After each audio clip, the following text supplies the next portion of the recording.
Di sini saya akan menjelaskan tentang tujuan pelaksanaan laporan audit keuangan. Menurut standar ACPA mengindikasikan bahwa tujuan dari audit adalah menekankan auditor untuk memberikan opini pada laporan keuangan. Apakah laporan keuangan ini disajikan secara wajar sesuai dengan standar-standar akuntansi?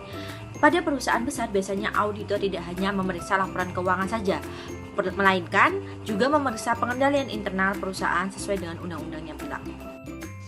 Perkenalkan, nama saya Bagus Barozi dengan NIM akhir 568. Di sini saya akan menjelaskan tanggung jawab manajemen. Tanggung jawab untuk mengadopsi kebijakan akuntansi, memelihara pengendalian internal, dan membuat keuangan yang wajar adalah tanggung jawab dari manajemen, bukan dari auditor. Karena manajemen yang mengoperasikan bisnis setiap harinya. Pihak manajemen lebih mengetahui mengenai seluk-beluk dari perusahaannya. Pertanggungjawab manajemen mengenai perusahaan biasanya juga dimuat pada laporan tahunan. Maka dari itu dapat diartikan bahwa pihak manajemen yang bertanggung jawab atas integritas dan kewajaran pada laporan keuangan, dengan disertai hak untuk memilih mana hal perlu disajikan atau diungkapkan pada audit. Terima kasih.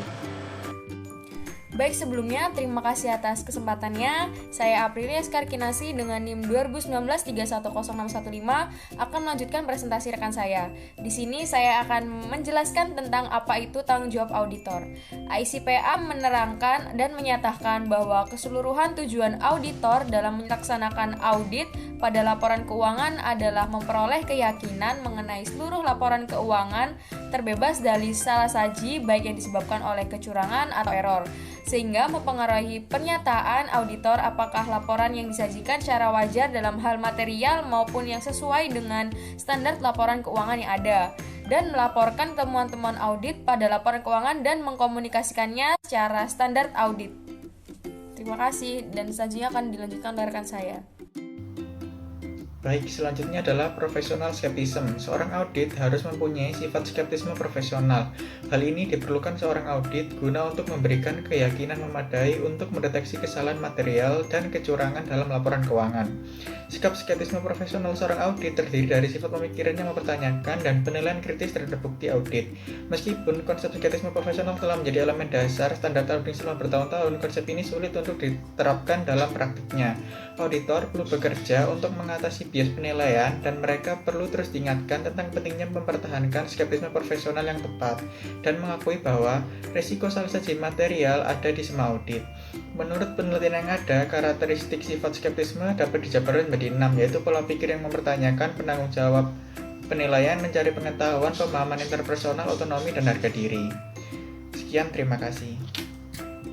Jelaskan tentang penilaian dan siklus.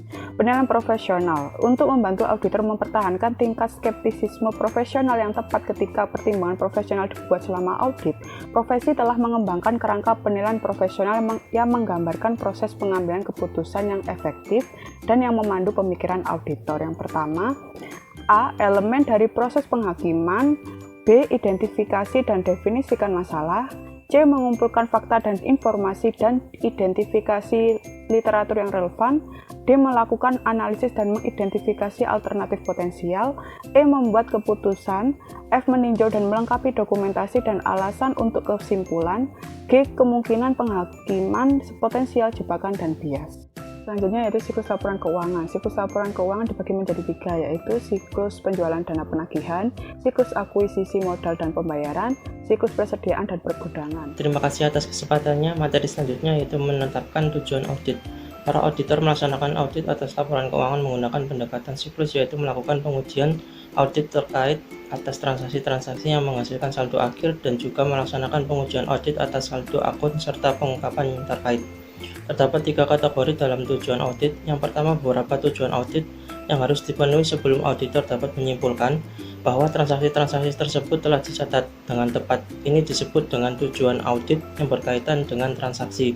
Kedua, tujuan audit yang harus dipenuhi untuk setiap saldo akun disebut dengan tujuan audit yang berkaitan dengan saldo. Dan yang terakhir, tujuan audit berkaitan dengan penyajian dan pengungkapan informasi dalam laporan keuangan disebut tujuan audit yang berkaitan dengan penyajian dan pengungkapan. Terima kasih atas kesempatannya. Saya Aprilia Sarandriani dengan NIM terakhir 647 akan melanjutkan presentasi dari rekan saya. Selanjutnya asersi manajemen. Asersi manajemen adalah representasi tersirat atau tersurat oleh manajemen tentang golongan transaksi dan akun terkait serta pengungkapan dalam laporan keuangan. Manajemen lebih lanjut menegaskan bahwa semua pengungkapan yang diperlukan terkait dengan kas adalah akurat dan dapat dimengerti. Asersi serupa ada untuk setiap item aset, kewajiban, ekuitas pemilik, pendapatan, dan beban dalam laporan keuangan. Asersi ini berlaku untuk kelas transaksi, saldo akun, serta penyajian dan pengungkapan. Baik, terima kasih atas kesempatannya. Di sini saya akan melanjutkan presentasi dari rekan saya, yaitu tentang tujuan audit yang berkaitan dengan transaksi. Tujuan audit yang berkaitan dengan transaksi ini dimaksudkan untuk memberikan tenaga kerja guna membantu auditor mengumpulkan bukti audit yang cukup kompeten yang diisyaratkan oleh standar pekerjaan lapangan ketiga dan memutuskan bukti audit yang tepat yang harus dikumpulkan bagi kelas transaksi sesuai dengan penugasan audit. Ada perbedaan antara tujuan audit umum yaitu yang berkaitan dengan transaksi, sedangkan tujuan audit khusus yaitu terkait dengan transaksi untuk setiap kelas transaksi. Selanjutnya ada tujuan audit yang berkaitan dengan keseimbangan, penyajian, dan pengungkapan. Tujuan audit ini biasanya identik dengan asersi manajemen untuk penyajian dan pengungkapan. Konsep yang diterapkan pada tujuan audit yang berkaitan dengan saldo juga berlaku untuk tujuan audit ini. Sekian dari saya. Selanjutnya dilanjutkan oleh rekan saya. Terima kasih. Baik, selanjutnya adalah bagaimana tujuan audit terpenuhi. Auditor harus memperoleh bukti audit yang cukup dan tepat untuk mendukung semua manajemen asersi dalam laporan keuangan. Ini dilakukan dengan mengumpulkan bukti yang mendukung beberapa kombinasi yang tepat dari tujuan audit terkait transaksi dan tujuan audit terkait saldo. Ada banyak cara di mana auditor dapat mengumpulkan bukti untuk memenuhi keseluruhan tujuan audit dalam memberikan opini atas laporan keuangan.